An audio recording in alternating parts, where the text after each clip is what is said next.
ഞങ്ങൾക്ക് മെയിൻ നഴ്സിനെ വേണ്ടെന്ന് പറഞ്ഞു. ഓക്കെ. കൊച്ചിയിൽ ഞാൻ കറങ്ങി നടന്നിട്ടുണ്ട്. ഓക്കെ. ഒരുപാട് ഞാൻ കറങ്ങി നടന്നിട്ടുണ്ട്. സർ നേഴ്സിംഗ് ഫീൽഡിൽ നിന്നിട്ടാണ് ഹോസ്പിറ്റൽ അഡ്മിനിസ്ട്രേഷനിലേക്ക് വന്നിട്ടുള്ളത്. അപ്പം അപ്പോഴും ആ എൻജിനീയറിങ് എൻ്റെ മനസ്സിലുണ്ട്, ഇന്നും ആ എൻജിനീയറിങ് എൻ്റെ മനസ്സിലുണ്ട്. റിലയൻസിൽ ഞാൻ ഇറങ്ങി. ഓക്കെ. അപ്പോഴത്തേക്ക് എൻ്റെ കല്യാണം ഫിക്സ് ചെയ്തു. ഞാൻ ഫിക്സ് ചെയ്തു. ഞാനെങ്കിൽ വീട്ടിൽ നിന്ന് തരില്ല എന്ന് പറഞ്ഞു നിങ്ങൾ കല്യാണം കഴിച്ചു. ഞാൻ ഫിക്സ് ചെയ്തു. വീട്ടിൽ നിന്ന് മുടക്കാൻ നോക്കി. പക്ഷേ ഞാൻ എൻ്റെ മനസ്സിൽ ഫിക്സ് ചെയ്തു. ഞാൻ ആക്ച്വലി പഠിച്ചു തുടങ്ങിയത് ജോലി കിട്ടിയതിന് ശേഷമാണ്. ഓക്കെ. അന്ന് പഠിക്കാനുള്ള ആക്സസിബിലിറ്റി എന്ന് പറഞ്ഞു കഴിഞ്ഞാൽ, അന്നത്തെ ആക്സസിബിലിറ്റി എന്ന് പറഞ്ഞാൽ മാക്സിമം 2G ഇൻ്റർനെറ്റ് പഠിക്കാൻ ഭയങ്കര കുഴപ്പമായിരുന്നു. ഞാനും അതേപോലെ ബാക്ക് ബെഞ്ചറായിരുന്നു. ഭയങ്കര ഉഴപ്പെന്ന് പറഞ്ഞു കഴിഞ്ഞാൽ ഭയങ്കര ഉഴപ്പായിരുന്നു. തോറ്റിട്ടൊക്കെ ഉണ്ടോ? ഇഷ്ടം പോലെ.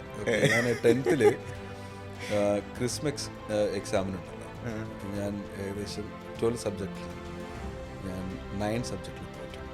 പക്ഷെ ഞാൻ ആലോചിക്കണം എന്താണെന്നറിയോ, ഇങ്ങനത്തെ ഒരാളെ എങ്ങനെ സൺറൈസ് ഹോസ്പിറ്റൽ CEO ആയി എന്നുള്ളതാണ്. അത് പറഞ്ഞുതരാം. ഹായ് ഗായ്സ്, എൻ്റെ പേര് Bahir Ahmad Shams. Entry health care ടോക്കിൻ്റെ പുതിയൊരു എപ്പിസോഡിലേക്ക് എല്ലാവർക്കും സ്വാഗതം.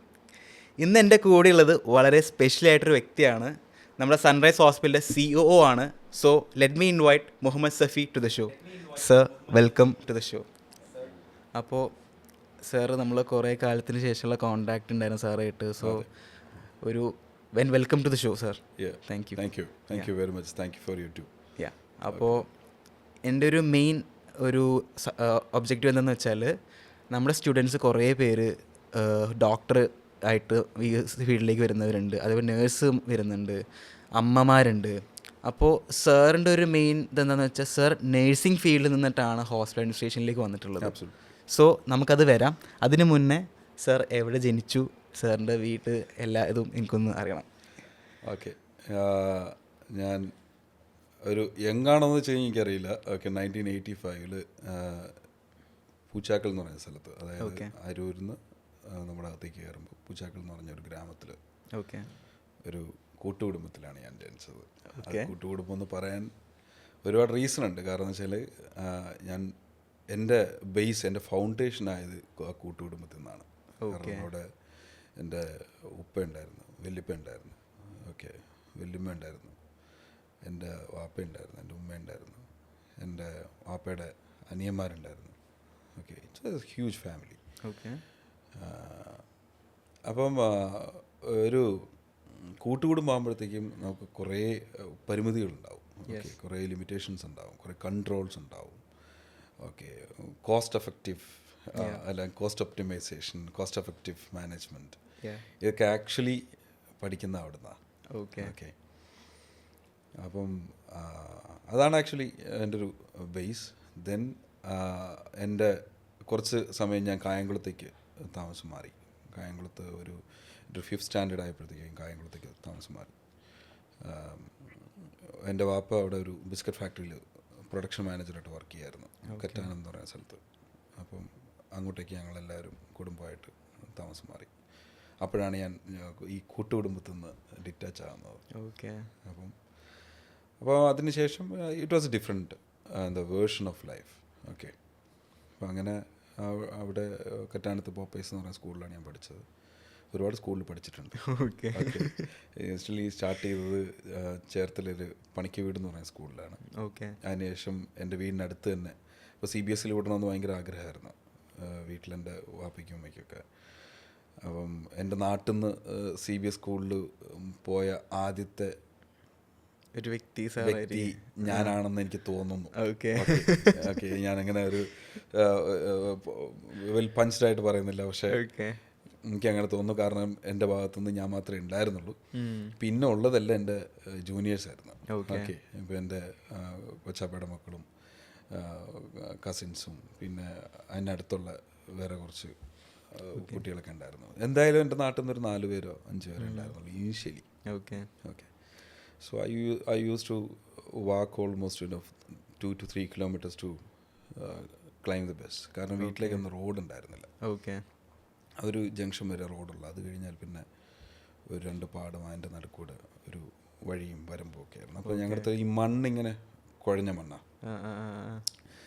പിന്നെയാണ് ഞാൻ +2 പഠിക്കുമ്പോഴാണ് അവിടെ റോഡ് വരുന്നത്, എൻ്റെ വീട് വരെ റോഡ് വരുന്നത്. ഞങ്ങളുടെ കുടുംബം ഒരു വെൽ നോൺ കുടുംബമൊക്കെയാണ് ആ ഭാഗത്ത്, പുന്നാത്ര എന്ന് പറയും. കുടുംബ പശ്ചാത്തലങ്ങളൊക്കെ അങ്ങനെ ഭയങ്കര ശക്തമാണ്. പക്ഷേ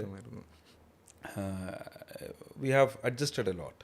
ഓക്കെ, ആ സമയത്ത് ഒരു എക്സ്ട്രാ വേഗൻറ്റ് ലൈഫൊന്നും ആയിരുന്നില്ല. ഇറ്റ് വാസ് എന്താ പറയുക, ഒരു വളരെ കൺസ്ട്രെയിൻഡ് ആയിട്ടുള്ളൊരു ഒരു പോക്കായിരുന്നു. അപ്പോൾ എങ്ങനെയാണ് കോളേജ് ഈ ഹെൽത്ത് കെയറിലേക്ക് വന്നതൊക്കെ എങ്ങനെയായിരുന്നു? ഹെൽത്ത് കെയറിൽ ആക്ച്വലി ഞാൻ പറഞ്ഞില്ലേ, ഞാൻ പോപ്പേസിൽ പോയി, അതിനുശേഷം 10th ഞാനവിടെ കംപ്ലീറ്റ് ചെയ്തു. അപ്പം ഞാൻ പഠിക്കാൻ ഭയങ്കര ഉഴപ്പനായിരുന്നു. ഞാനും അതേപോലെ നല്ല ബാക്ക് ബെഞ്ചറായിരുന്നു. ഭയങ്കര ഉഴപ്പെന്ന് പറഞ്ഞു കഴിഞ്ഞാൽ ഭയങ്കര ഉഴപ്പായിരുന്നു. തോറ്റിട്ടൊക്കെ ഉണ്ടോ? ഇഷ്ടം പോലെ. ഞാൻ 10th ക്രിസ്മസ് എക്സാമിനുണ്ടല്ലോ, ഞാൻ ഏകദേശം 12 സബ്ജക്റ്റിൽ ഞാൻ 9 സബ്ജക്റ്റിൽ തോറ്റു. ഫൈനൽ എക്സാമിന്? ക്രിസ്മസ് എക്സാം കഴിഞ്ഞാൽ നെക്സ്റ്റ് ഫൈനൽ എക്സാമാണ്. ഓക്കെ. അപ്പം ഞാൻ പഠിക്കില്ലല്ലോ. അപ്പോൾ പഠിക്കില്ല എന്ന് വെച്ച് കഴിഞ്ഞാൽ നമുക്ക് ബുക്കുമായിട്ട് എനിക്ക് ഒരു അറ്റാച്ച്മെന്റ്, ഒരു 30 മിനിറ്റ്സിന്റെ മുകളിലോട്ട് എനിക്ക് പാടാണ്. അപ്പോഴത്തേക്കും മറ്റെന്തെങ്കിലും കയറി വരും. അപ്പോൾ നമ്മൾ അതിൻ്റെ പിന്നാലെ പോകും. പിന്നെ കൊടുക്കുന്ന അറ്റൻഷൻ, എനിക്ക് ശരിക്കും പറഞ്ഞാൽ ഞാൻ അറ്റൻഷൻ കൊടുക്കുന്നതല്ല, വീട്ടിലുള്ളവരെ പറ്റിക്കാനായിട്ട്. പിന്നെ ഈസി ആക്സസിന് വേണ്ടി അന്ന് ലേബർ ഇന്ത്യ, പിന്നൊരു വി ഗൈഡ് അങ്ങനെ ഒരു ഗൈഡ് ഉണ്ടായിരുന്നു. ആ ഗൈഡൊക്കെ ആദ്യം വാങ്ങിയിട്ട് പിന്നെ അത് അവിടെ തന്നെ നിൽക്കും. അതെ. അപ്പോൾ മറ്റേ ഈ ബുക്ക് ഇത്രയും വായിക്കണ്ടല്ലോ, അപ്പം ഈ ഗൈഡ് വെച്ചിട്ട് പഠിക്കാമെന്ന് വിചാരിച്ചിട്ട് ലേബർ ഇന്ത്യ വാങ്ങിക്കും. ലേബർ ഇന്ത്യയുടെ ലാസ്റ്റിൽ, ഏറ്റവും ലാസ്റ്റിൽ ഒരു 2-3 ക്വസ്റ്റ്യൻ പേപ്പേഴ്സ് ഉണ്ടാവും. അത് മാത്രം. അതായത് ഈ ബുക്കിനെ കട്ട് ഷോട്ട് ചെയ്തിട്ട് ഈ ചാപ്റ്റേഴ്സിന് എന്താ പറയുക ഒന്ന് സമ്മറൈസ് ചെയ്തതാണ് ഈ ലേബർ ഇന്ത്യ. ആ ലേബർ ഇന്ത്യയിൽ ചാൻസസ് ഉള്ള ക്വസ്റ്റ്യൻസ്, അതായത് വെരി ഇമ്പോർട്ടൻ്റ് ആയിട്ടുള്ള ക്വസ്റ്റ്യൻസ് ഏറ്റവും ലാസ്റ്റ് കൊടുത്തിട്ടുണ്ട്. അപ്പം അത് റെഫർ ചെയ്യും. അതാണ് എക്സാമിൻ്റെ തലേന്ന് ചെയ്യുന്ന കാര്യങ്ങൾ. അപ്പം എസ്പെഷ്യലി 10th സ്റ്റാൻഡേർഡിലൊക്കെ പഠിക്കുമ്പോൾ എൻ്റെ സമയത്ത് എക്സാം ഭയങ്കരമായിട്ട് മാറ്റി വെച്ചിരുന്നു. ഈ ടീച്ചേഴ്സിൻ്റെ എന്തോ സമരമൊക്കെ, സ്ട്രൈക്ക് ഉണ്ടായിരുന്നു ആ സമയത്ത്. ഒരുപാട് മാറ്റി വെച്ചു എക്സാം നടക്കുമെന്ന് പറഞ്ഞ സമയത്തുനിന്ന് ഏകദേശം ഒരു 30-40 1-2 മാസമൊക്കെ മാറ്റി വെച്ചായിട്ട് എൻ്റെ ഓർമ്മ നിൽക്കുന്നത്. ഞാൻ കായംകുളം ബോയ്സിലായിരുന്നു ആ സമയത്ത് പഠിച്ചിരുന്നത്. അപ്പം എന്നിട്ട് പോലും എനിക്ക് സ്കോർ ചെയ്യാൻ പറ്റില്ല എന്നുള്ളതാണ് ഞാൻ പറഞ്ഞു വരുന്നത്. അപ്പം വീട്ടിലെന്ത് ചെയ്തെന്ന് വെച്ച് കഴിഞ്ഞാൽ, ഞാനിരുന്ന് പഠിക്കുന്നില്ലല്ലോ, അപ്പം നല്ല പോലെ അടിക്കുന്ന ഒരു സാറിനെ കാണണം. ഞാൻ ആകെ ജയിച്ചിരിക്കുന്നത് ഇംഗ്ലീഷിനും ഹിന്ദിക്കുമാണ്. ഓക്കെ, ഞാൻ പാസ്സായിരിക്കുന്നു. അപ്പം അടുത്തുള്ള ഒരു വീട്ടിലുള്ള ആരോ പറഞ്ഞ് ഒരു സാറുണ്ട്, ഹരി സാർ. നല്ലൊരു മനുഷ്യനാണ്, പക്ഷെ നല്ല രീതിയിൽ അടിക്കുമായിരുന്നു. Very particular. ഓക്കെ, ഒരു അങ്ങോട്ട് മാറിയാലോ, ഒരു കായയുടെ വള്ളി ഇങ്ങോട്ട് മാറിയാലോ ഭയങ്കര പ്രശ്നമാണ്.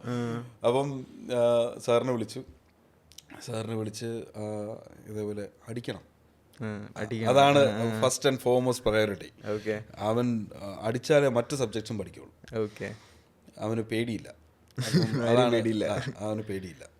അപ്പം ഞാൻ, എൻ്റെ 2ാമത്തെ അനിയനുണ്ട് സദർ, 3ാമത്തെ ആള് റയീസ്, പിന്നെ ഞങ്ങൾ 4 പേരാണ് വീട്ടിൽ, പിന്നെ ഫാത്തിമ സൂര. അപ്പം 2ാമത്തെ ആളുമായിട്ട് ഞാൻ ഭയങ്കര വഴക്കാണ്, ഭയങ്കര അടിയാണ്. ഓക്കെ, ഇന്ന് അതില്ല. ഓക്കെ, ആ സമയത്ത് എനിക്കൊരു 7 വയസ്സോ 8 വയസ്സോ ഉള്ളപ്പോഴാണ് പുള്ളിക്കാരൻ ജനിക്കുന്നത്.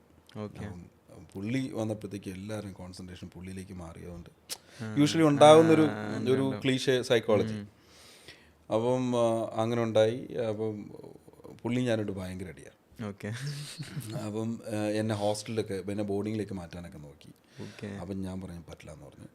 ഓക്കെ, ഞാൻ എനക്ക് കൊന്നാലും വേണ്ടില്ല, ബോർഡിങ്ങിൽ ഞാൻ പോകില്ല, ഹോസ്റ്റലിൽ ഞാൻ പോകില്ല എന്ന് ഞാൻ പറഞ്ഞു. കാരണം എന്നെ സംബന്ധിച്ചിടത്തോളം രാവിലെ വരെ കിടന്നുറങ്ങണം. അപ്പം ഞാൻ കേട്ടിരിക്കുന്നതൊക്കെ രാവിലെ 5 മണിക്ക് ഹോസ്റ്റലിൽ പിടിച്ചെനിപ്പിക്കും, പിന്നെ പ്രാർത്ഥന, പിന്നെ പഠിക്കണം, അവരുടെ ടൈമിൽ നമ്മൾ പോകണം. ഞാൻ പോപ്പേസിൽ പഠിക്കുമ്പോഴാണെങ്കിലും അവിടെ ബോർഡിംഗ് ഉണ്ട്, പോപ്പേസിൽ ബോർഡിംഗ് ഉണ്ട്. അപ്പോൾ ആ ബോർഡിങ്ങിൽ നിൽക്കുന്നവർ വന്ന് പറയുന്ന എക്സ്പീരിയൻസ്, അവിടെ നടക്കുന്ന കാര്യങ്ങൾ, പിന്നെ എനിക്ക് ഭയങ്കര ഹോം സിക്നെസ് ആണ്. അപ്പോൾ എനിക്ക് ഒറ്റയ്ക്ക് ഇപ്പോഴാണെങ്കിലും എനിക്ക് ഫാമിലി ഇല്ലാതെ പറ്റില്ല. ഞാൻ പല സ്ഥലങ്ങളിൽ പോയപ്പോഴാണെങ്കിലും ഫാമിലി ഇല്ലാതെ നോ കോംപ്രമൈസ്. പക്ഷെ ഞാൻ ആലോചിക്കണം എന്താണെന്നറിയോ, ഇങ്ങനത്തെ ഒരാളെ എങ്ങനെ സൺറൈസ് ഹോസ്പിറ്റൽ CEO ആയി എന്നുള്ളതാണ്. അത് പറഞ്ഞുതരാം. അപ്പം അതിന് അങ്ങനെ എന്താ പറയുക, ഭയങ്കര മോശമായിരുന്നു പഠിക്കാൻ. അപ്പം ഈ ഹരിസാറിനെ വെച്ചു. സാറ് അത് ഏതിനാണ് ട്യൂഷൻ വെച്ചിരിക്കുന്നത്? ഹിന്ദി. ഞാൻ ജയിച്ച സബ്ജക്റ്റ് ഹിന്ദി. സാർ കറക്റ്റായിട്ട് എല്ലാ സൺഡേസും വരും, പഠിപ്പിക്കും. അടുത്ത സൺഡേസിൽ അതിൻ്റെ എന്താ പറയുക ടെസ്റ്റ് ഇടും, അല്ലെങ്കിൽ ക്വസ്റ്റ്യൻ ചോദിക്കും. ഒരു സാധനം അങ്ങോട്ടും പറയും, സാറടിക്കും. അപ്പം സാറിന് വേണ്ട സംഭവങ്ങളൊക്കെ വീട്ടിൽ നിന്ന് കൊടുക്കും. സാർ അതൊക്കെ കഴിച്ചിട്ട് സാറ് അടിക്കും. ഒരു ദിവസം എന്ത് പറ്റിയെന്നറിയാം, ഒരു ദിവസം ഇതേപോലെ പഴം പൊരിച്ചിട്ട് പഞ്ചസാര എൻ്റെ മുകളിലിടുമല്ലോ, നമ്മളൊരു ആ ഒരു ഗാർണിഷ് പഞ്ചസാര ഇടും. അപ്പം പഞ്ചസാര ഇങ്ങനെ അലിയുമ്പോഴത്തേക്കും ഒരു തിളക്കം കിട്ടും. ഓക്കെ, അപ്പോൾ അങ്ങനെ പഞ്ചസാര കിട്ടും. അപ്പോൾ ആ പഞ്ചസാരയുടെ ബോട്ടിൽ ശരിക്കും പറഞ്ഞാൽ പൊട്ടിയിട്ട് വേറൊരു ബോട്ടിലേക്ക് ട്രാൻസ്ഫർ ചെയ്തിരുന്നു. ഓക്കെ, അപ്പോൾ പുള്ളിക്കാരൻ്റെ ഈ പഴം എടുത്ത് കഴിച്ച് കഴിയുമ്പോഴത്തേക്കും കുപ്പിച്ചിൽ കിട്ടി. ഒരു ചെറിയ ഗ്ലാസിൻ്റെ പീസ് പുള്ളി കടിച്ചു. അത് കിട്ടിയ പുള്ളിക്ക് ആ ടെൻഷനായി, ഭയങ്കര ടെൻഷനായി. ഇത് സ്കാൻ ചെയ്യണമല്ലോ എന്നൊക്കെ പറഞ്ഞിട്ട് പുള്ളി പെട്ടെന്ന് തന്നെ നിർത്തി. എന്തൊരു സന്തോഷമായിരുന്നു എനിക്ക് വന്നത്. ഇതോടുകൂടി തീർന്നാൽ മതിയായിരുന്നു. അപ്പം അങ്ങനെ +2 വന്നു. ഓക്കെ, അപ്പോൾ +2 വന്നതിന് ശേഷം ശരിക്കും പറഞ്ഞു കഴിഞ്ഞാൽ തിരിച്ച് നാട്ടിലേക്ക് വന്നു. ഭയങ്കര ഉഴപ്പെന്ന് പറഞ്ഞാൽ കുരുത്തക്കേട് കേട്ടോ. ഞങ്ങൾ ബോയ്സ് മാത്രമേ ഉള്ളൂ. ബോയ്സ് സ്കൂളിൽ ഞങ്ങൾ, അതായത് ലഞ്ചിന് തൊട്ട് മുമ്പുള്ള പീരീഡിലെന്ന് പറഞ്ഞു കഴിഞ്ഞാൽ നമ്മൾ ഡെസ്കില്ലേ, ബെഞ്ചിൻ്റെ ഇതുണ്ടാവും പീസ്, അതൊക്കെ ഇഷ്ടം പോലെ അവിടെ കിടക്കുന്നുണ്ട്. അത് ഞങ്ങൾ വീട്ടിൽ നിന്ന് ആക്സ ബ്ലേഡ് കൊണ്ടുവന്ന് കട്ട് ചെയ്ത് ബാറ്റാക്കി. ഓക്കെ, പുറത്തിറങ്ങും. എന്നിട്ട് ഈ മതിലിൽ ചോക്ക് വെച്ചിട്ട് സ്റ്റമ്പ് വരച്ചിട്ട് ക്രിക്കറ്റ് കളിക്കുക, അടിക്കുക, ഓട് പൊട്ടും. പിന്നെ അങ്ങനെ കുരുത്തക്കേടുകളൊന്നും ഇപ്പൊ പറയാൻ പറ്റില്ല, കാരണം ഞങ്ങൾ കാണിച്ചിരിക്കുന്നതൊന്നും ഇപ്പൊ പറയാൻ പറ്റില്ല. അപ്പം ഇന്നത്തെ ഒരു ജനറേഷൻ്റെ ഒരു കുരുത്തക്കേടല്ല ശരിക്കും പറഞ്ഞാൽ. അപ്പം അന്ന് എന്ന് പറഞ്ഞു കഴിഞ്ഞാല് ഇത്രയൊക്കെ ഉണ്ടായിരുന്നുള്ളൂ. അപ്പം ഈ കാലത്തായിരുന്നെങ്കിൽ ഇതിലും വലുത് അങ്ങനെ എൻ്റെ അടുത്ത് ഒരു അനൂഷ് എന്ന് പറഞ്ഞിട്ട് സാറുണ്ട്, നമ്മുടെ PT PT മാത്രമല്ല, പുള്ളിക്കാരൻ്റെ ഈ വൊക്കേഷണൽ ഹയർ സെക്കൻഡറിയിലെ സാറായിരുന്നു. ഓക്കെ, അപ്പോൾ ആ സാറ് പറഞ്ഞു, നീ നേഴ്സിംഗ് എടുക്കുക, എവർഗ്രീൻ പ്രൊഫഷനാണ്. That was a word he used. Evergreen പ്രൊഫഷനാണ്, എപ്പോഴും ജോലി കിട്ടും, യൂറോപ്പിലൊക്കെ പോവാം. ഞാൻ പറഞ്ഞു ഓക്കെ. അപ്പോൾ എന്നെ വീടിനടുത്ത് ഒരു കുട്ടിയുണ്ട്, എൻ്റെ കൂടെ പഠിച്ചതാണ്, സുമീന എന്ന് പറഞ്ഞിട്ട്. അപ്പം പുള്ളിക്കാരി ഓൾറെഡി കർണാടകയിൽ ഗുൽബർഗയിൽ ഒരു കോളേജ് ജോയിൻ ചെയ്ത്, ഏകദേശം 4.5 ലാഖിന് ജോയിൻ ചെയ്തു. അപ്പം ഞാനും നഴ്സിങ്ങിന് ജോയിൻ ചെയ്തു പോകണം എന്ന് വീട്ടിൽ വാശി വെച്ച് തുടങ്ങി. അപ്പോൾ 4.5 ലാഖ് എന്ന് പറഞ്ഞു കഴിഞ്ഞാൽ അന്ന് ആ സമയത്ത് ലാൻഡിന് എത്ര രൂപയെന്ന് അറിയാം അവിടെ? 4,000 to 5,000 rupees ഒരു സെൻറ്റിന്. 4,000-5,000 rupees.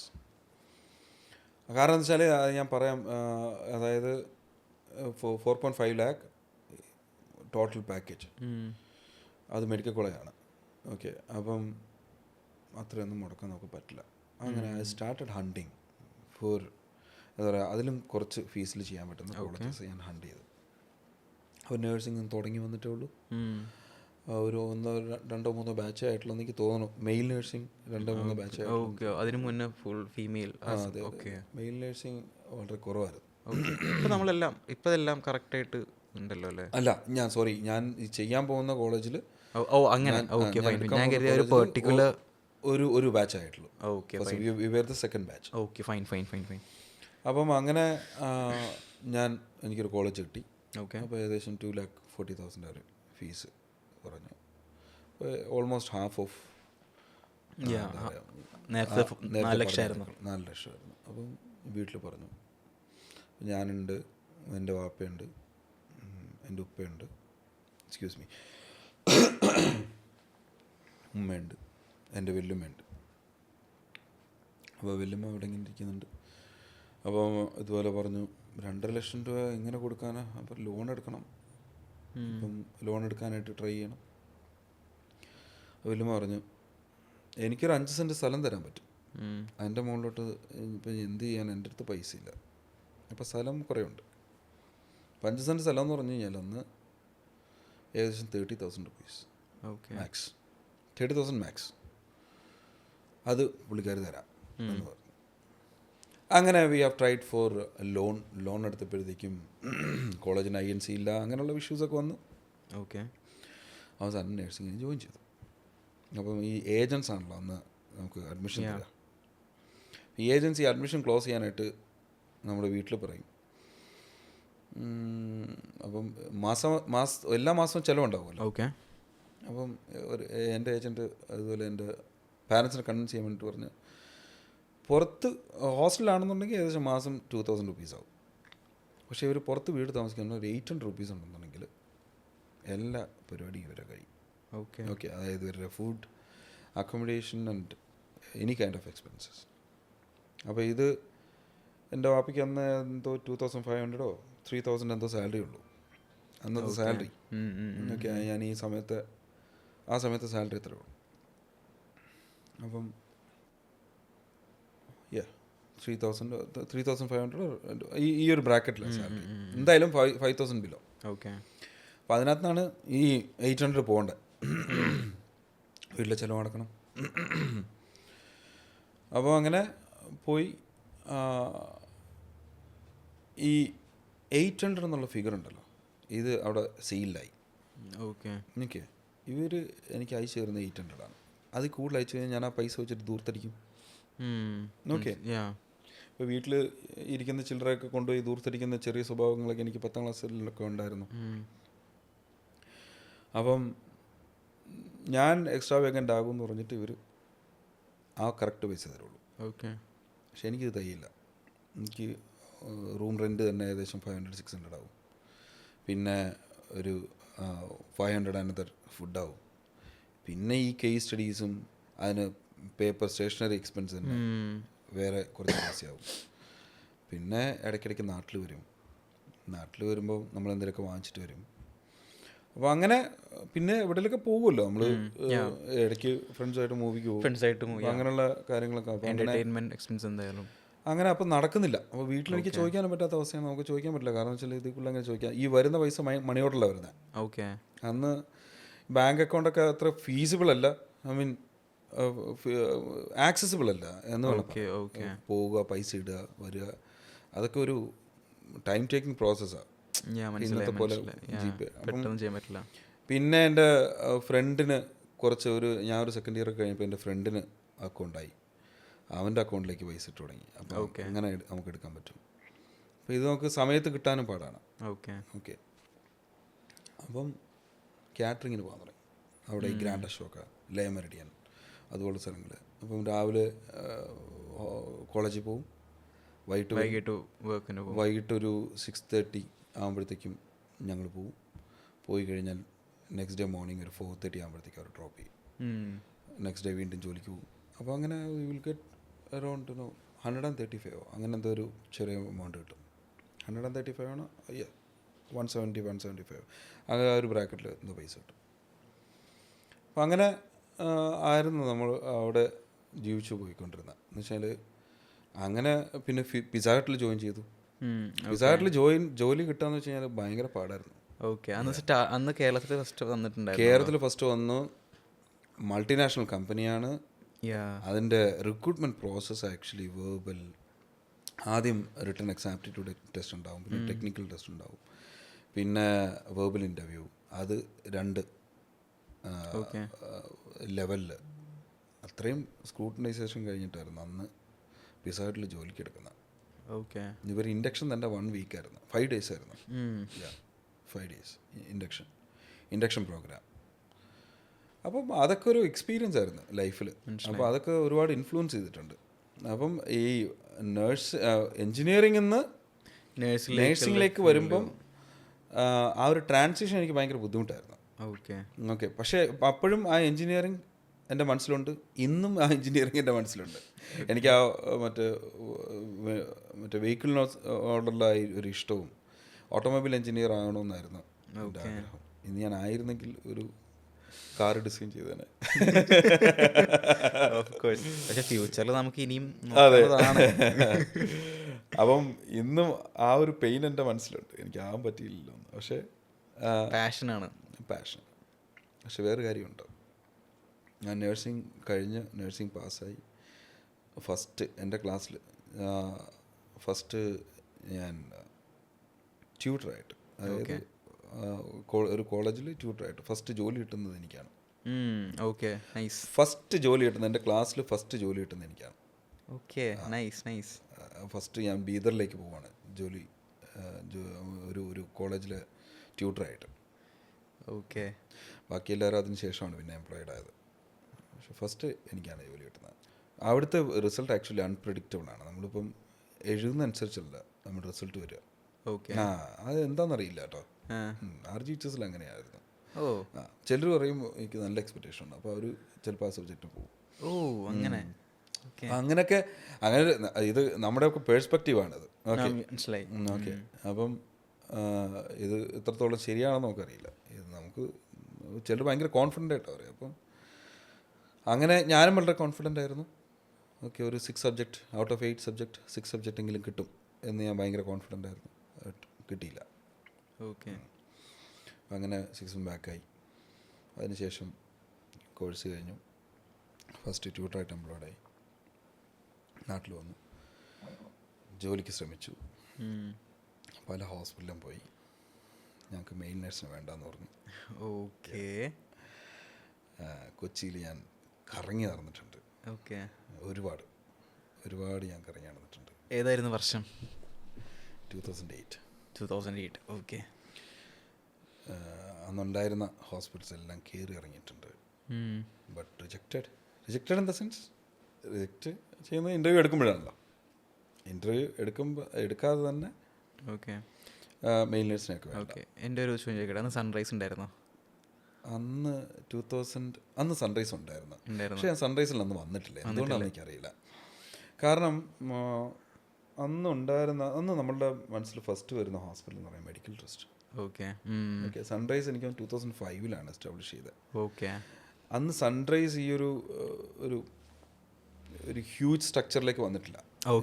ഒരു ഫ്ലോറിലോ ഒന്നോ രണ്ടോ ഫ്ലോറിലാണ്. ഇപ്പം എനിക്ക് ഇവിടെ വന്നിട്ട് ഓഫീസറൊക്കെ പറഞ്ഞ ആ ഒരു ഇത് വെച്ചിട്ട് 1-2 ഫ്ലോർ ഇങ്ങനെ പതുക്കെ ഓരോ ഏരിയ. അപ്പം അന്ന് എസ്റ്റാബ്ലിഷ്ഡ് ആയിട്ടുള്ള ഹോസ്പിറ്റൽ എൻ്റെ അറിവിലുണ്ടായിരുന്നു വെച്ചാൽ ഇപ്പം ലിസി ഹോസ്പിറ്റൽ, ലൂർദ് ഹോസ്പിറ്റൽ, പിന്നെ അമൃത ഹോസ്പിറ്റൽ. അമൃത ഒക്കെ അന്ന് ബേബി സ്റ്റേജിലാണോ എന്ന് എനിക്ക് സംശയമുണ്ട്. എൻ്റെ ഓർമ്മയിലേക്ക് കിട്ടുന്നില്ല. പക്ഷേ this medical trust, Lisie, Lourdes, പിന്നെ അങ്ങനെ ഒരുപാട് ഹോസ്പിറ്റൽ ഇവിടെ ഉണ്ടായിരുന്ന ഓൾമോസ്റ്റ് ചെറുതും വലുതുമായിട്ടുള്ള എല്ലാ ഹോസ്പിറ്റലും ഞാൻ ട്രൈ ചെയ്തു. കിട്ടിയില്ല. കാരണം അന്നെന്തോ റീസൺ കൊണ്ട് മെയിൽ നേഴ്സിന് എടുക്കുന്നുണ്ടായിരുന്നില്ല. അപ്പം പിന്നെ എന്ത് ചെയ്യുന്നു വെച്ചാൽ ഈ ഏരിയ അങ്ങ് വിടാമെന്ന് വിചാരിച്ചു, പ്രൊഫഷൻ അങ്ങ് വിടാമെന്ന് വിചാരിച്ചു. അപ്പോൾ നേഴ്സായിട്ട് നമ്മൾ പ്രൊഫഷനിൽ കയറിയിട്ടില്ല. അപ്പം അങ്ങനെയാണ് എന്തെന്ന് വെച്ചാൽ ഈ ചക്രപ്പറമ്പിൽ റിലയൻസ് ഇൻഫോകോം കമ്പനിയിൽ സെയിൽസ് ടീമിൽ ഞാൻ കയറി. Broadband and. അപ്പം ഞാൻ ചോദിക്കട്ടെ, ഇത്രയും പൈസ മുടക്കി വീട്ടുകാരിൽ നിന്ന് പൈസയും വാങ്ങി നേഴ്സിംഗ് പഠിച്ച് ആ ഒരു ഇതിന് പോകുമ്പോൾ ഭയങ്കരമായിട്ട് എല്ലാവരും കൂടെ. പക്ഷേ എനിക്ക് ജോലി കിട്ടുന്നില്ല. എനിക്ക് ജോലി കിട്ടുന്നു, എനിക്ക് നാട്ടിൽ ജോലി. വീട്ടുകാർ പറയുന്നുണ്ട് നീ എന്തിനാ പഠിച്ച ഈ പൈസ കൊടുത്തിട്ട്, നീ വാശി പിടിച്ചിട്ടില്ലേ നിന്നെ വിട്ടത്, ഇപ്പം നീ എന്തിനാ പഠിച്ചെന്ന് ചോദിക്കുന്നുണ്ട്. എനിക്ക് ഭയങ്കര പ്രശ്നമല്ലേ.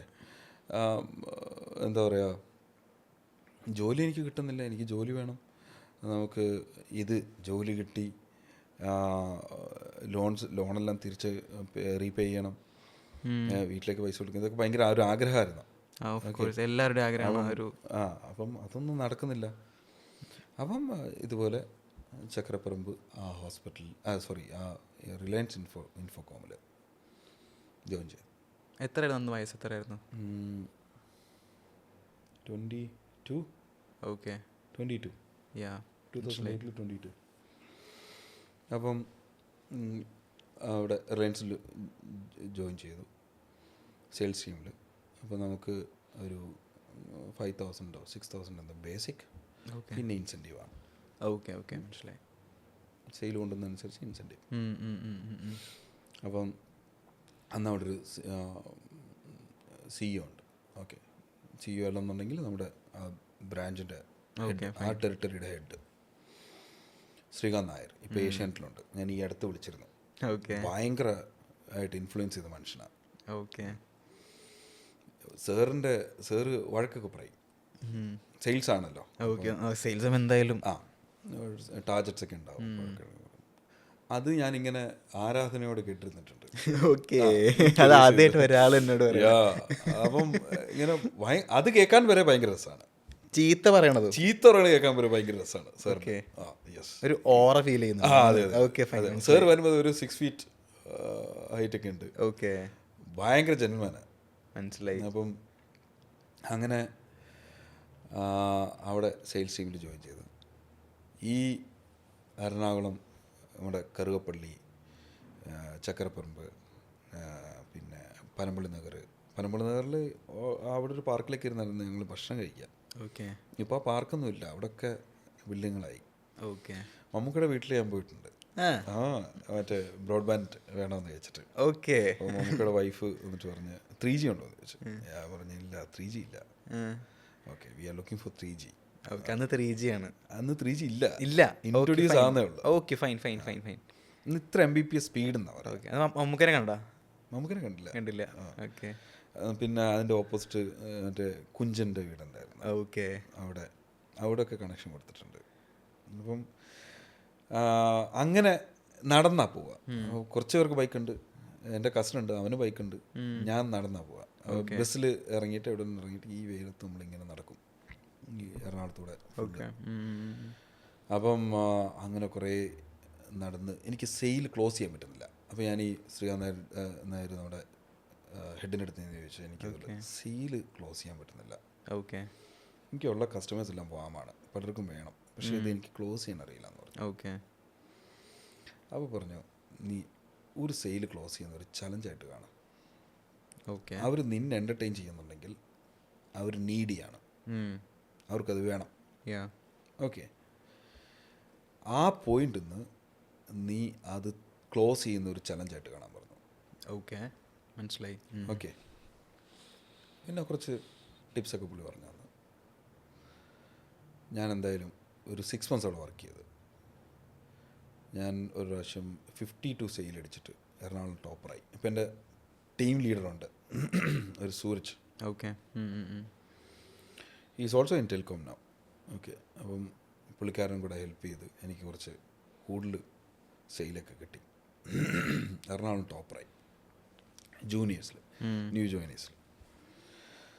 അങ്ങനെ ഇരിക്കുമ്പോഴാണ് വീട്ടിൽ നിന്ന് ഭയങ്കര പ്രഷർ. കാരണം വെച്ചാൽ ഞാൻ വൈകിട്ട് ഇവിടുന്ന് ലേറ്റാകും പോകുമ്പോൾ. കാരണം നമ്മൾ ഈ സെയിൽ ക്ലോസ് ചെയ്ത് ഓരോ വീട്ടിൽ പോയിട്ട് ഇവരുടെ നിന്ന് സെയിൽ കൊണ്ടുവന്ന് ഇത് ആപ്ലിക്കേഷൻ ഫില്ല് ചെയ്ത് ഓഫീസിൽ കൊണ്ട് കൊടുത്ത് അങ്ങനെ സെറ്റിൽ ചെയ്ത് അത് ആ സെയിൽ കയറണം, അതിൻ്റെ പേയ്മെൻറ്റ് സെറ്റിൽ ചെയ്യണം. അപ്പോൾ ഒരു 500 rupees എന്തോ അഡ്വാൻസ് ഉണ്ട്, ആ പൈസ അവിടെ കൊണ്ടുവന്ന് കൊടുത്ത് സെറ്റിൽ ചെയ്ത് ഞാൻ ചക്കരപ്പറമ്പ് വന്ന് വൈറ്റില വരണം. വൈറ്റില നിന്ന് ബസ് കയറി, അന്ന് ഹബ്ബൊന്നും ഇല്ലല്ലോ. അപ്പോൾ വൈറ്റിലെല്ലാം ഇപ്പോൾ ഉള്ള ഓവർബ്രിഡ്ജിൻ്റെ സൈഡിൽ തന്നെ ബസ് കിടക്കുക. അപ്പോൾ അവിടെ വന്നിട്ട് അവിടുന്ന് ബസ് കയറി പൂച്ചാക്കൽ പോകണം. പൂച്ചാക്കൽ ബസ് എനിക്ക് തോന്നുന്നു 8:30 തോന്നുന്നു ലാസ്റ്റ് ബസ് ഇവിടുന്ന്. അതിനുശേഷം പിന്നെ ചേർത്തലയ്ക്ക് എന്തോ ബസ്സുള്ളൂ. ചേർത്തലയ്ക്ക് ഇഷ്ടംപോലെ ബസ് ഉണ്ടാവും, ട്രാൻസ്പോർട്ട് ബസ് ആണെങ്കിലും പ്രൈവറ്റ് ബസ് ആണെങ്കിലും. അരൂരിൽ നിന്ന് പിന്നെ എനിക്ക് അങ്ങോട്ട് പോകാൻ പറ്റില്ല. ഞാൻ ഈ പലപ്പോഴും നടക്കും. ഏകദേശം 13 kilometer ഉണ്ട് കേട്ടോ. ലിഫ്റ്റൊക്കെ ചോദിച്ചാൽ ചിലർ തരും, ചിലപ്പോൾ എല്ലാവരും കൂടെ അവിടെ ഉള്ള എല്ലാവരും കൂടെ ഏതെങ്കിലും ഒരു റിക്ഷയിൽ കയറിയിട്ട് ഒരുമിച്ച് പൈസ കൊടുത്തിട്ട് പോകും. ചില ദിവസങ്ങളിൽ നടക്കും, നോട്ട് ഓൾവേസ്, പക്ഷേ ചില ദിവസങ്ങളിൽ നടക്കും. ഏകദേശം 13 കിലോമീറ്റർ ഉണ്ട്. നടന്ന് വീട്ടിൽ ഏകദേശം ഒരു 11:30 12 o'clock ആവും, ചിലപ്പോൾ 12:30 ആവും രാത്രി എത്തുമ്പോൾ. നെക്സ്റ്റ് ഡേ അഗെയിൻ 8:30 റിപ്പോർട്ട് ചെയ്യണം. പഞ്ചിങ് മിസ്സായി കഴിഞ്ഞാൽ സാലറി കട്ടാവും, ഈ ബേസിക്കിൽ നിന്ന് കട്ടാവും. അപ്പം വീട്ടിൽ നിന്ന് ഫുഡൊക്കെ തരാതെയായി. ഇവിടുന്ന് ഫുഡ് ഒന്നും ഇല്ല, നീ ജോലി നടത്താൻ പറഞ്ഞു. അങ്ങനെ എൻ്റെ ഫ്രണ്ടുണ്ട്, ഓക്കെ, എൻ്റെ ബെഞ്ച് മേറ്റ്, അവനെ ഞാൻ വിളിച്ച്, അരുൺ, ഓക്കെ, അവനിപ്പോൾ പോണ്ടിച്ചേരിയിലുണ്ട്. അവനെ ഞാൻ വിളിച്ചിട്ട്, അവൻ ഇപ്പോൾ അഹമ്മദാബാദാണ്, ഗുജറാത്തിൽ. അവനെ ഞാൻ വിളിച്ചിട്ട് ചോദിച്ചു, ഇത് എടാ എനിക്ക് ജോലി എന്തെങ്കിലും കിട്ടാൻ സാധ്യതയുണ്ടോ? അപ്പം അവൻ പറഞ്ഞു, നോക്കട്ടെ, ഞാനിതുപോലെ അഹമ്മദാബാദ് പോകുന്നുണ്ട്, നോക്കിയിട്ട് ഞാൻ എൻ്റെ അടുത്ത് പറയാമെന്ന് പറഞ്ഞു. മീൻ വൈൽ റിലയൻസിൽ നിന്ന് ഞാൻ ഇറങ്ങി. അപ്പോഴത്തേക്ക് എൻ്റെ കല്യാണം ഫിക്സ് ചെയ്തു. അന്ന് ഞാൻ ഫിക്സ് ചെയ്തു. ഞാനെങ്കിൽ വീട്ടിൽ തരില്ല എന്ന് പറഞ്ഞു, നിങ്ങൾ കല്യാണം കഴിച്ചു. ഞാൻ ഫിക്സ് ചെയ്തു, വീട്ടിൽ നിന്ന് മുടക്കാൻ നോക്കി, പക്ഷേ ഞാൻ എൻ്റെ മനസ്സിൽ ഫിക്സ് ചെയ്തു. കാരണം എന്ന് വെച്ചാൽ ഐ കുഡൻറ്റ്, എന്താ പറയുക, വെയിറ്റ് ഫോർ എ ലോങ്. ഞാൻ ലവ് മാരേജാണ്. ഓക്കെ, കുറേ നാളുകളായിട്ട് മനസ്സിൽ കൊണ്ടു നടന്നതാണ്. അപ്പോൾ അവളുടെ വീട്ടിൽ, വൈഫിൻ്റെ വീട്ടിൽ ആലോചിച്ച് തുടങ്ങി. അപ്പോൾ വൈഫ് ചോദിച്ചു, ഇതുപോലെ ഐഷ എന്നാ പേര് കേട്ടോ, അപ്പം ഇനി എന്താണ് മുന്നോട്ട്? ഇതുപോലെ വീട്ടിലൊക്കെ ആലോചിച്ച് തുടങ്ങി. അങ്ങനെ വീട്ടിൽ പ്രപ്പോസ് ചെയ്തത് ആക്ച്വലി വേറെ രീതിയിലായിരുന്നു. അത് എൻ്റെ ബ്രദറിനാന്ന് പറഞ്ഞിട്ട്, ഇത് ഞാൻ കിട്ടിയാൽ എങ്ങനെ ഉണ്ടാവും എന്ന് പറഞ്ഞിട്ട്, ഞാൻ കല്യാണം കഴിച്ച് കഴിഞ്ഞാൽ എങ്ങനെ ഉണ്ടാവും എന്ന് വിചാരിച്ചു. അങ്ങനെ പറഞ്ഞിട്ട് പ്രപ്പോസ് ചെയ്തു. അങ്ങനെ 24-ാമത്തെ വയസ്സിൽ ഞാൻ കല്യാണം കഴിച്ചു. കഴിച്ചിട്ട് ഏകദേശം 3 മാസം വീട്ടിലിരുന്നു. അപ്പം പതുക്കെ നാട്ടുകാരും വീട്ടുകാരൊക്കെ ചോദിച്ചു തുടങ്ങി, ഇങ്ങനെ ഇരുന്നാൽ മതിയോ, പോകണ്ടേ എന്നൊക്കെ ചോദിച്ചു. ഞാൻ അഗെയിൻ അരുണിനെ വിളിച്ചു, എടാ എനിക്ക് ജോലി വേണം. പക്ഷേ നാട്ടിലൊന്നും ജോലി കിട്ടുന്നില്ല, ഒരുപാട് ട്രൈ ചെയ്തു, ജോലി കിട്ടാൻ ഭയങ്കര പാടാണ്. അങ്ങനെ അങ്ങോട്ടേക്ക് വരാൻ പറഞ്ഞു, ഗുജറാത്തിലേക്ക്. അന്ന് നാട്ടിൽ നിന്ന് റൈറ്റ്സൊക്കെ കഴിഞ്ഞ് നിൽക്കുന്ന സമയത്ത് ഗുജറാത്തിലേക്ക് ഒരു സപ്പോർട്ടും ഇല്ല. ഞാൻ പറഞ്ഞു, എന്നാൽ പിന്നെ എന്തെങ്കിലും ജോലി താ, എനിക്ക് ജോലി തരും, ഞാൻ പോകുന്നില്ല. അങ്ങനെ ഞാൻ ജോലിക്ക് പോയി. വൈഫിനെ കൂടി കൂട്ടി? വൈഫിനെ കൂട്ടിയില്ല, വൈഫിനെ അപ്പം കൂട്ടിയില്ല. ഞാൻ പോയിട്ട് അവൻ്റെ ഹോസ്റ്റലിൽ, ആരുൻ്റെ ഹോസ്റ്റലിലേക്കാണ് പോയി. അപ്പോൾ അത് കഴിഞ്ഞിട്ട് സിംസ് എന്ന് പറഞ്ഞ പുതിയൊരു ഹോസ്പിറ്റൽ, ആ ഹോസ്പിറ്റലിൽ ഇൻ്റർവ്യൂവിന് പോയി. ഇവൻ വർക്ക് ചെയ്യുന്ന ഹോസ്പിറ്റൽ ജസ്റ്റ് ഒരു ഗ്രീൻ ഫീൽഡാണ്. എന്നിട്ട് ഞാനവിടെ ഇൻ്റർവ്യൂവിന് പോയി കഴിയുമ്പോഴത്തേക്കും ഇവൻ ഓൾറെഡി നഴ്സിംഗ് സൂപ്പറുണ്ട് സാലി മാം, പുള്ളിക്കാരുടെ അടുത്ത് പറഞ്ഞിട്ടുണ്ടായിരുന്നു, ഇതുപോലെ ഒരാൾ വരുന്നുണ്ട്, വളരെ നല്ല പെയിനാണ്. അപ്പോൾ അതിനിടയ്ക്ക് ഞാൻ എൻ്റെ ഒരു അങ്കിളിൻ്റെ ഒരു ഹോസ്പിറ്റലാണ്, ജീവൻസ് എന്ന് പറഞ്ഞിട്ട്, ഇവിടെ ചന്ദ്രൂർ, ഇപ്പോൾ ഇല്ല, അവിടെ കുറച്ച് നാൾ വർക്ക് ചെയ്തിട്ടുണ്ടായിരുന്നു. പിന്നെ PMC ഹോസ്പിറ്റലിൽ കുറച്ച് നാൾ, പൂച്ചാക്കൽ മെഡിക്കൽ സെൻ്റർ എന്ന് പറഞ്ഞിട്ട്, അത് സ്റ്റാർട്ട് ചെയ്തപ്പോൾ അതിൻ്റെ ഇനിഷ്യൽ കുറച്ച് സമയത്ത് ഉണ്ടായിരുന്നു. അപ്പം ആ എക്സ്പീരിയൻസ് ലെറ്ററൊക്കെ കാണിച്ചിട്ടാണ് എനിക്ക് നല്ല എക്സ്പീരിയൻസ്, അത്യാവശ്യം കുഴപ്പമില്ല, കാര്യങ്ങളൊക്കെ അറിയാൻ വേണ്ടിയിട്ട് അവിടെ കൊണ്ടുവന്നു. അങ്ങനെ ഇൻ്റർവ്യൂ അറ്റൻഡ് ചെയ്തു. നേഴ്സിംഗ് സൂപ്പറിൻ്റെ ഓക്കെ പറഞ്ഞു. കാരണം അവിടെ മലയാളി സ്റ്റാഫിനെ കിട്ടാനായിട്ട്, നേഴ്സസിനെ കിട്ടാനായിട്ട് ഭയങ്കര പാടാണ്. ഇവിടുന്ന് ഗുജറാത്തിലേക്ക് പോയി വർക്ക് ചെയ്യാനായിട്ട് ആരും അങ്ങനെ വലുതായിട്ട് ചൂസ് ചെയ്യത്തില്ലായിരുന്നു. കാരണം Mumbai was an option, okay, Maharashtra, okay, Chennai, okay, അങ്ങനെയുള്ള എന്താ പറയുക, ഡൽഹി, ഇവിടുന്നൊക്കെ ആക്ച്വലി ഓവർസീസ് റിക്രൂട്ട്മെൻറ്റ് കൂടുതൽ നടക്കുന്ന കാരണം ആ സമയത്ത് ആൾക്കാർ അവിടെ പോയി വർക്ക് ചെയ്യും. Okay, so they can appear for the interview as well as, എന്താ പറയുക, they can work along with. അപ്പോൾ അങ്ങനെ അവിടെയൊക്കെയായിരുന്നു ചൂസ് ചെയ്യുന്നത്. അഹമ്മദാബാദിൽ അങ്ങനെ ഒരു ഓപ്പർച്യൂണിറ്റി ഉണ്ടായിരുന്നല്ലോ ഗുജറാത്തിൽ. ശരിക്കും പറഞ്ഞാൽ ഇറ്റ് വാസ് ആ സമയത്ത് ഡെവലപ്പിംഗ് ആയിരുന്നു. അപ്പോൾ അങ്ങനെ അവിടെ ഇൻ്റർവ്യൂ അറ്റൻഡ് ചെയ്തു, അവിടുന്ന് പാസ്സായി. Okay, next head clinical service, അതായത് മെഡിക്കൽ സൂപ്രണ്ടൻ്റ് കണ്ടു ചോദിച്ചു, എനിക്ക് ഹിന്ദി അറിയാമെന്ന് ചോദിച്ചു. ഞാൻ പറഞ്ഞു എനിക്കറിയില്ല. ബട്ട് ഞാൻ പഠിക്കാം എന്ന് പറഞ്ഞു. അങ്ങനെ കുറച്ച് ക്വസ്റ്റ്യൻസ് ഒക്കെ ചോദിച്ചു. കുറച്ചൊക്കെ എനിക്ക് ആൻസർ ചെയ്യാൻ പറ്റി, കുറച്ചൊക്കെ ആൻസർ ചെയ്യാൻ പറ്റിയില്ല. Then he kept my profile on hold. അപ്പം ഞാൻ റൂമിൽ വന്നിരിക്കും, എൻ്റെ ഹോസ്റ്റലിൽ വന്നിരിക്കും, ഫീഡ്ബാക്ക് ചോദിക്കും, HR ഫീഡ്ബാക്ക് ചോദിക്കും. അപ്പോൾ അവർ പറയും ആയിട്ടില്ല, പറയാം. അപ്പോൾ ഇവൻ്റെ അടുത്ത് പറഞ്ഞു വേറെ ഹോസ്പിറ്റലിലും കൂടെ നീ പോയി ട്രൈ ചെയ്യും. അപ്പോൾ അതിനടുത്തുള്ള ഹോസ്പിറ്റൽ എന്ന് പറഞ്ഞു കഴിഞ്ഞാൽ അപ്പോൾ എനിക്ക് നേഴ്സിംഗ് ഫ്രണ്ട്സൊക്കെ കുറച്ച് പേര് ആയി. അപ്പം സ്റ്റെർലിംഗ് എന്ന് പറഞ്ഞ ഹോസ്പിറ്റൽ, പിന്നെ ഷാൽബി, അങ്ങനെ 1-2 ഹോസ്പിറ്റൽസ് ഉണ്ട്. അപ്പോൾ അവിടെ ഭയങ്കര സ്ട്രിക്റ്റാണ്. ഓക്കെ. അപ്പോൾ എനിക്ക് ജോലി നല്ലൊരു അറിയില്ല, ക്രിട്ടിക്കൽ ഏരിയാസിലൊന്നും ഞാൻ വർക്ക് ചെയ്തിട്ടുള്ള എക്സ്പീരിയൻസ് ഒന്നും എനിക്കില്ല. ഇതെല്ലാം മൾട്ടി സൂപ്പർ സ്പെഷ്യാലിറ്റി ഹോസ്പിറ്റൽസാണ്. അപ്പം അവിടെ പോകാനായിട്ട് എനിക്ക് പേടി. ഇവിടെ ഇവൻ ഉള്ളത് കൊണ്ട് എനിക്കൊരു ധൈര്യം. മനസ്സിലായി. പിന്നെ തുടക്കത്തിലുള്ള ഹോസ്പിറ്റൽ ആയതുകൊണ്ട് എനിക്കൊരു ധൈര്യം. ജസ്റ്റ് സ്റ്റാർട്ട് ചെയ്യുന്നേ ഉള്ളൂ. ഓക്കെ. അപ്പോൾ അങ്ങനെ ഞാൻ എന്ത് ചെയ്യുമെന്ന് വെച്ച് കഴിഞ്ഞാൽ ജാനുവരി 5 ഞാൻ ഇൻ്റർവ്യൂ അറ്റൻഡ് ചെയ്തു. ജാനുവരി ഏകദേശം 8 തൊട്ട് എല്ലാ വർക്കിംഗ് ഡേയ്സും ഞാൻ രാവിലെ സിംസിൽ പോകും, ഈ ഹോസ്പിറ്റലിൽ പോകും. ഈ ഹോസ്പിറ്റലിൽ പോയി ഞാൻ HR-ൻ്റെ ഒരു കോംപ്ലക്സ് ഉണ്ട്, അവിടെയാണ് അഡ്മിറ്റ് കോംപ്ലക്സ് ഉണ്ട്, അവിടെ പോയി വൈകിട്ട് ഞാൻ തിരിച്ചു വരും. രാവിലെ പോവും, വൈകിട്ട് തിരിച്ചു വരും. അപ്പോൾ ഈ ഹെഡ് ക്ലിനിക്കൽ സർവീസ് ഒരു ദിവസം റെസ്റ്റ് റൂമിൽ പോകാനായിട്ട് പുറത്തേക്ക് ഇറങ്ങി വന്നു. പുള്ളിക്കാരൻ്റെ അടുത്ത് ചോദിച്ചു are you waiting for summon? അപ്പോൾ ഞാൻ പറഞ്ഞു അതെ, എനിക്ക് നിങ്ങളെ മീറ്റ് ചെയ്യണമായിരുന്നു. Yes in come. എന്ത് പറ്റി? പുള്ളിക്ക് ഓർമ്മ പോലും ഇല്ല എന്നെ. ഞാൻ പറഞ്ഞു ഞാൻ ഇൻ്റർവ്യൂ അറ്റൻഡ് ചെയ്തിരുന്നു, പക്ഷെ എന്നെ സെലക്ട് ചെയ്തിട്ടില്ല, എൻ്റെ പ്രൊഫൈൽ ഹോൾഡിലാണ്. എന്തുകൊണ്ടാണെന്ന് എനിക്കറിയില്ല. എൻ്റെ ലാംഗ്വേജ് ബാരിയർ ആണെന്നുണ്ടെങ്കിൽ I will work for free. Okay, until my എന്താ പറയുക, I am learning my language. Okay, not my language, the language which is Hindi. Hindi അവിടെ നിർബന്ധമായിരുന്നു. അങ്ങനെ പുള്ളിക്കാരൻ പറഞ്ഞു ഓക്കെ, ബട്ട് 3 months. ഞാൻ പറഞ്ഞു ഓക്കെ. അങ്ങനെ HR സംസാരിച്ചു. എനിക്ക് സാലറിയോട് കൂടി ജോലി വന്നു, ഒരു 8,500 സാലറിയിൽ. ഓക്കെ. എന്നെ എമർജൻസി ഡിപ്പാർട്ട്മെൻറ്റിലേക്ക് പോസ്റ്റ് ചെയ്തു. എമർജൻസി ആംബുലൻസ് ട്രോമ അങ്ങോട്ടേക്ക് പോസ്റ്റ് ചെയ്തപ്പോൾ I M blank. It's a huge department. ഞങ്ങൾക്ക് ഏകദേശം 15 കാർഡിയോളജിസ്റ്റ് ഉണ്ട്, ലെജൻസ് ആയിട്ടുള്ള കാർഡിയോളജിസ്റ്റ് ഉണ്ട്. ഓക്കെ. ഇപ്പം നാഷൻ വൈഡ് ഫേമസ് ആയിട്ടുള്ള കാർഡിയോളജിസ്റ്റ് ഉണ്ട്. ഓക്കെ. അപ്പോൾ അത്രയും കാർഡിയക് കേസസ് വരും. ഏകദേശം 2-4 ആംബുലൻസ് ഇനിഷ്യലി തന്നെ ഉണ്ടായിരുന്നു. അത്യാവശ്യം നല്ല ലീഡിങ് ഡോക്ടേഴ്സൊക്കെ ഉണ്ടായിരുന്നു. അപ്പോൾ ഭയങ്കര ബിസിയായിരുന്നു, നല്ല ഭയങ്കര കേസസ് ഒക്കെ വരും. അപ്പോൾ എനിക്ക് പല കാര്യങ്ങളും അറിയില്ല, പല മണ്ടത്തരങ്ങളും ചെയ്തു തുടങ്ങി. അപ്പോൾ അങ്ങനെ എനിക്ക് മനസ്സിലായി പഠിക്കാതെ രക്ഷയില്ലെന്ന് മനസ്സിലായി. ഞാൻ ആക്ച്വലി പഠിച്ചു തുടങ്ങിയത് എനിക്ക് ജോലി കിട്ടിയതിന് ശേഷമാണ്. ഓക്കെ.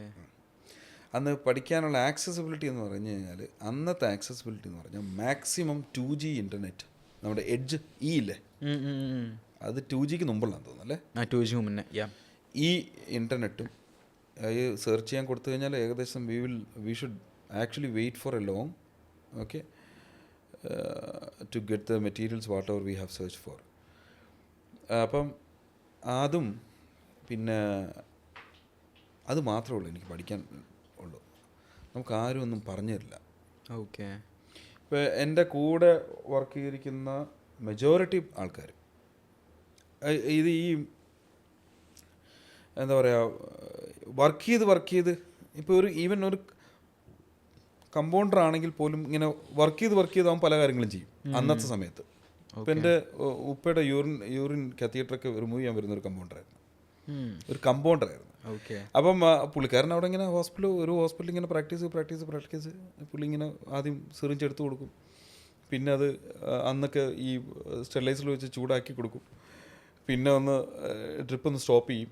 അപ്പം അങ്ങനെ പഠിച്ചത്. മനസ്സിലായി. അപ്പോൾ എന്ന് പറഞ്ഞതുപോലെ എൻ്റെ കൂടെയുള്ളവർ ഇതുപോലെ പ്രാക്ടീസ് ചെയ്ത് പഠിച്ചവർ, അവർ ഇതിൻ്റെ റാഷണലേ അറിയില്ല. ഓക്കെ. അപ്പോൾ ഞാൻ അവരുടെ അടുത്ത് എന്തുകൊണ്ടാണ് ഇത് ഇങ്ങനെയെന്ന് ചോദിക്കുമ്പോഴത്തേക്ക് അവർക്ക് പറഞ്ഞു തരാൻ പറ്റുന്നുണ്ടായിരുന്നില്ല, മെജോറിറ്റി ആൾക്കാർക്കും. പിന്നെ പറഞ്ഞു തരുന്നുണ്ടായിരുന്നില്ല, എന്തുകൊണ്ടാണെന്ന് എനിക്കറിയില്ലായിരുന്നു. അപ്പോൾ അങ്ങനെ ഞാൻ പഠിക്കാൻ ശ്രമിക്കുന്നത് എങ്ങനെയാണെന്ന് വെച്ച് കഴിഞ്ഞാൽ, ഈ ഒരു ഡിപ്പാർട്ട്മെൻറ്റിൽ different categories of patient, critical patients ഉണ്ടാവും, നോൺ ക്രിട്ടിക്കൽ ഉണ്ടാവും, പിന്നെ സ്റ്റേബിളായിട്ടുള്ള പേഷ്യൻസ് ഉണ്ടാവും, വെന്റിലേറ്ററുള്ള പേഷ്യൻസ് ആണ് ക്രിട്ടിക്കൽ പേഷ്യൻസ് നമുക്ക് പറയാം. ഓക്കെ. അപ്പോൾ അത് സ്റ്റാഫിൻ്റെ ശരിക്കും പറഞ്ഞാൽ സ്റ്റാഫിനെ ഗ്രേഡ് ചെയ്യും, നേഴ്സസിനെ ഗ്രേഡ് ചെയ്യും. ആ ഗ്രേഡിങ് അനുസരിച്ച് അത് കൊടുക്കുക.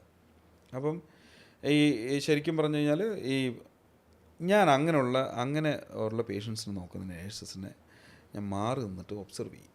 ഓക്കെ. ഞാൻ ഒബ്സർവ് ചെയ്യാൻ എനിക്ക് അങ്ങനെ ഒരു ഗുണം എനിക്കുണ്ടായിട്ട് എനിക്ക് തോന്നിയിട്ടുണ്ട്.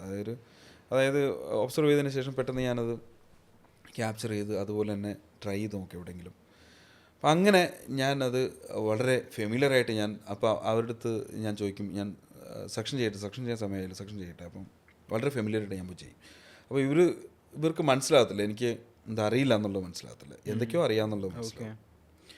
പിന്നെ ഞാൻ എന്ത് ചെയ്തെന്ന് വെച്ചാൽ ഇതിൻ്റെയൊക്കെ റാഷണലി പഠിച്ചു തുടങ്ങി. എന്തിന് ഈ വെന്റിലേറ്റർ പേഷ്യൻറ്റിനെ ഈ മോഡിൽ വെക്കണം, what is A functionality of A ventilator, എത്ര ടൈപ്പ് ഓഫ് മോഡ്സ് ഉണ്ട്. അപ്പോൾ ഇവരോട് ചോദിക്കുമ്പോൾ ഇവർ VCV SIMV എന്നൊക്കെ പറഞ്ഞിട്ട് ഇങ്ങനെ ഓരോ ടെക്നിക്കൽ ജാഗൺസ് പറയും. Why SIMV, why VCV, what is VCV, what is SIMV, what is CPAP. അപ്പോൾ ഇത് അന്ന് ഏറ്റവും കൂടുതൽ ആക്സസ് ഉള്ളത് ഈ കമ്പനീസിൻ്റെ ട്രെയിനിങ്സ് വരും, വെന്റിലേറ്റർ കമ്പനീസ്. അപ്പോൾ അതൊക്കെ അറ്റൻഡ് ചെയ്യും. അപ്പം അങ്ങനെ ഞാൻ ഇതിൻ്റെയൊക്കെ റാഷണലായി പഠിച്ചു തുടങ്ങി. എന്ത് കാര്യവും നമ്മൾ ചെയ്യുമ്പോഴത്തേക്ക് എന്തിനിത് ചെയ്യണം എന്നുള്ളത് പഠിച്ചു കഴിഞ്ഞാൽ, ആക്ച്വലി ചിന്തിച്ചു കഴിഞ്ഞാൽ വി ക്യാൻ ലേൺ മോർ. അതാണ് എൻ്റെ ലൈഫിൽ എനിക്ക് ഏറ്റവും കൂടുതൽ പഠിക്കാനായിട്ടുള്ള ഒരു മൊമെൻ്റ് ഉണ്ടാക്കി തന്നത് അതാണ്. Why should I do this എന്ന് ഞാൻ ചിന്തിച്ച് ചെയ്യുമ്പോഴത്തേക്കും I will dig more information regarding it and I will grasp that informations. പിന്നെ ഏകദേശം ഒരു 6 months ആയപ്പോഴത്തേക്കും ഐ ഹാവ് പ്രൊമോട്ടഡ് ആസ്, എന്നെ നഴ്സിംഗ് ഓഫീസിൽ നിന്ന് തന്നെ എന്നെ promoted as an incharge for another department. Okay. അവിടെ ഞാൻ 3 months വർക്ക് ചെയ്തു. ആ ഒരു ഡിപ്പാർട്ട്മെൻറ്റിൽ ക്രിട്ടിക്കൽ പേഷ്യൻസ് കയറുന്നുണ്ടായിരുന്നില്ല. അപ്പോൾ ഞാൻ ആ ക്രിട്ടിക്കൽ ഡിപ്പാർട്ട്മെൻറ്റ് ആക്കാനായിട്ടുള്ള എല്ലാ സെറ്റപ്സും ചെയ്തു. ഓക്കെ. എന്നിട്ട് ഡോക്ടേഴ്സിനോട് ഇൻഫോം ചെയ്തു, please bring the patients. Okay, okay, please bring the patients here. Okay. ഇങ്ങോട്ടേക്ക് പേഷ്യൻ്റ് അഡ്മിറ്റ് ചെയ്യൂ, ഞാൻ നോക്കിക്കോളാം, ഞാൻ പേഴ്സണൽ നോക്കി. അപ്പോൾ ഞാൻ എക്സ്ട്രാ ടൈം എടുത്ത് ആ പേഷ്യൻസിനൊക്കെ നോക്കി ഡോക്ടേഴ്സിനെ ഒരു കോൺഫിഡൻസിലേക്ക് കൊണ്ടുവന്നു. ഓക്കെ. അപ്പോൾ എനിക്ക് നല്ല പേഷ്യൻസിനെ അങ്ങനെ ഗുജറാത്തിൽ ഏകദേശം എനിക്ക് തോന്നുന്നു ഫസ്റ്റ് ECMO, ഈ എക്സ്ട്രാ കോർപ്പോറൽ മെംബ്രെയിൻ ഓക്സിജനേഷൻ എന്ന് പറയും, ഫസ്റ്റ് ECMO പേഷ്യൻസിനെ ഒരു മെഷീനാണ്. അതായത് ഒരു പേഷ്യൻ്റെ ഹാർട്ടും ലങ്ങും പ്രോപ്പറായിട്ട് വർക്ക് ചെയ്യുന്നില്ല എന്നുണ്ടെങ്കിൽ പുറത്തുനിന്നൊരു മെഷീൻ സപ്പോർട്ട് കൊടുക്കും. As simple as that. അപ്പോൾ അതിന് മുംബൈയിൽ നിന്ന് മെഷീൻ വരിക, മുംബൈയിൽ നിന്ന് മെഷീനും ഒരു ഡോക്ടറും അവരൊരു നേഴ്സും ഒക്കെ ആയിട്ട് വരും. ഫസ്റ്റ് പേഷ്യൻ്റ് എടുക്കുന്നത് എൻ്റെ ഡിപ്പാർട്ട്മെൻറ്റായിരുന്നു. അപ്പോൾ അത് കഴിഞ്ഞ് ഒരു നേഴ്സിംഗ് എഡ്യൂക്കേറ്റർ പോയി. അപ്പം ആ ഓപ്പർച്യൂണിറ്റി എടുക്കാൻ പറ്റുമെന്ന് ചോദിച്ചാൽ എനിക്ക് ഭയങ്കര പേടിയായിരുന്നു.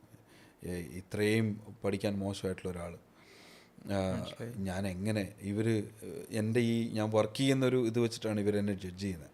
ഇവന് ഭയങ്കര നല്ലപോലെ നോളജ് ഉണ്ടെന്നുള്ളൊരു സംഭവത്തിലാണ് ഇവരെന്നെ അപ്രോച്ച് ചെയ്യുന്നത് നഴ്സിംഗ് ഓഫീസിൽ നിന്ന്. Why can't you be a trainer.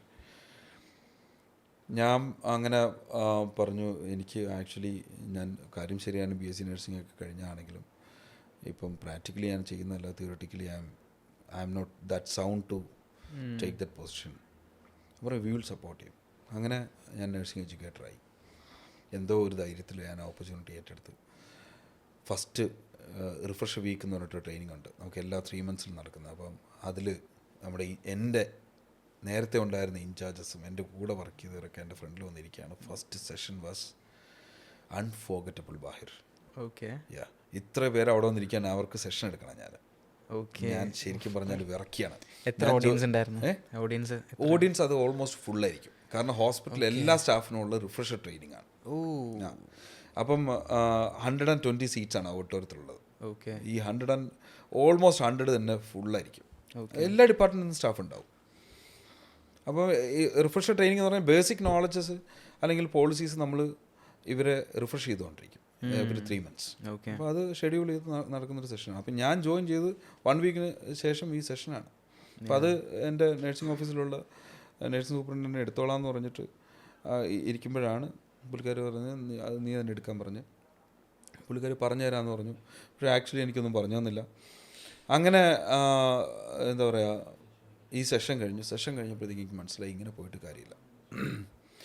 പിന്നെ I have started collecting information from the market, how a learning and development department should be, okay. How it should function. കുറേ ആർട്ടിക്കിൾസൊക്കെ വായിച്ചു. I have developed few systems, topics ഒക്കെ ഉണ്ടാക്കി, ഒരു അതിൻ്റെ evaluation metrics ഒക്കെ separate ചെയ്തു. I have developed a system there. Okay, ഞാൻ പലയിടത്തും ചോദിച്ചിട്ട്.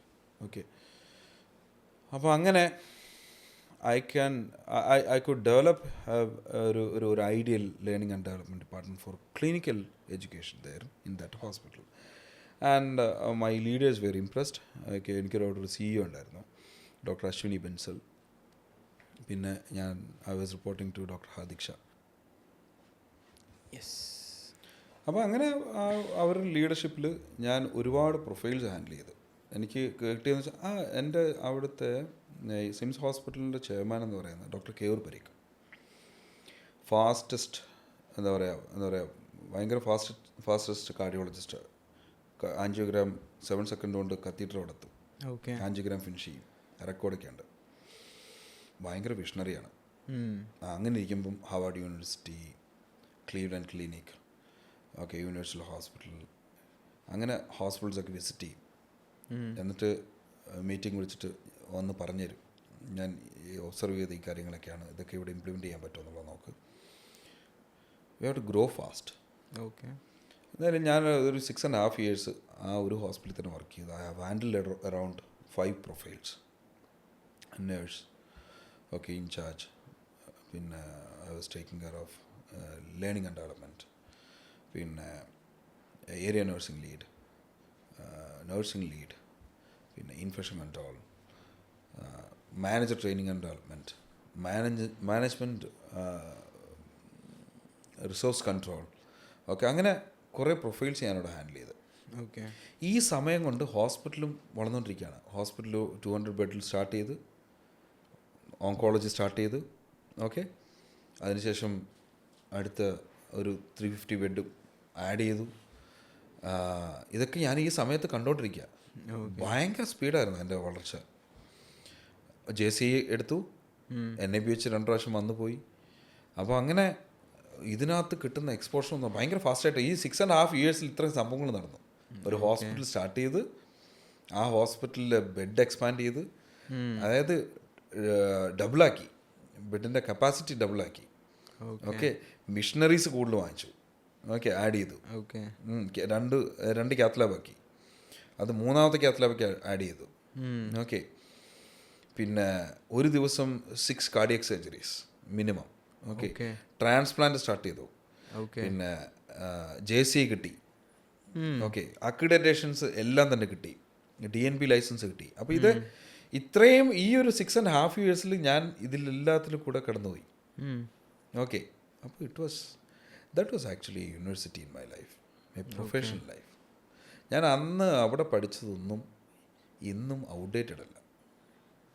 ഓക്കെ. ഓക്കെ, പിന്നെ ഒരു സർട്ടൺ സ്റ്റേജിലെത്തിയപ്പോഴത്തേക്കും നമ്മുടെ ഗ്രോത്ത് നിന്നു. ഓക്കെ, അപ്പോൾ അങ്ങനെ വന്നപ്പോഴത്തേക്കും ഞാൻ ആ ഹോസ്പിറ്റലിൽ നിന്ന് മാറി. ഓക്കെ, ചേഞ്ചസ് ഇനെവിറ്റബിൾ എന്നാണല്ലോ. അപ്പോൾ അങ്ങനെ അവിടെ നിന്ന് ഞാൻ മാറി വേറൊരു ഹോസ്പിറ്റലിൽ ചീഫ് നഴ്സിംഗ് ഓഫീസറായിട്ട് ജോയിൻ ചെയ്തു. പക്ഷേ അതും ഗ്രീൻ ഫീൽഡായിരുന്നു, പ്രൊജക്റ്റ് നടന്നുകൊണ്ടിരിക്കുകയായിരുന്നു. അപ്പോൾ അവിടെ ഇനിഷ്യൽ സ്റ്റേജിൽ ഒരു ഹോസ്പിറ്റലിൽ കയറി കഴിഞ്ഞാൽ it will be very easy to set process and systems. Okay, നമ്മുടെ സെറ്റ് സ്റ്റാൻഡേർഡ്സും പ്രോട്ടോക്കോൾസും എല്ലാം ഇംപ്ലിമെൻറ്റ് ചെയ്യാം നമുക്ക് day 1 തൊട്ട്, റൈറ്റ് ഫ്രം ദ റിക്രൂട്ട്മെൻറ്റ്. അപ്പോൾ അങ്ങനെ അവിടെ സ്റ്റാർട്ട് ചെയ്തു. അവിടെ എനിക്ക് അധികം കാലം വർക്ക് ചെയ്യാൻ പറ്റിയില്ല. അപ്പോഴത്തേക്ക് എൻ്റെ my uncle came with an idea, you were so interested in automobile field, എന്തുകൊണ്ട് നമുക്കൊരു ഓട്ടോമൊബൈൽ ഫെയിം തുറന്നുവിടാം. സ്പെയർ പാർട്സാണ്.